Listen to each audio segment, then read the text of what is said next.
Hope you guys are doing well. In this video, we are going to discuss about that how you can play those games which you play in Android phone and you want to play in the PC. You can also do that with the help of which app you can do that. So as you can see, first of all, what you have to do, you have to install the BlueStack on your PC. As you can see, I have installed this, so you have to install it. After installing it, you have to open this. So I'm gonna open this. So we have to wait for a few seconds until it loads. So as you can see, it's loading.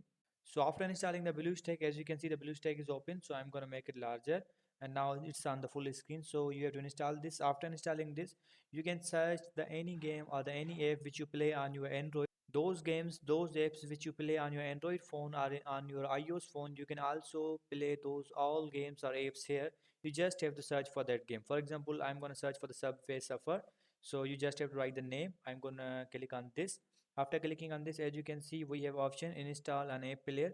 You have to click on this. After clicking on this, you have to wait for a few seconds until it downloads. As you can see, the size of this app is 167 MB. So it's downloading. We have to wait for a few seconds until it downloads. After the completion of downloading, your app will be ready to play. So in this way, you can install all the games, all the apps which you want to play on your PC or which you want to use on your PC. So I hope you guys understand this video that how you can play or install your Android apps on your PC. So see you guys in the next video.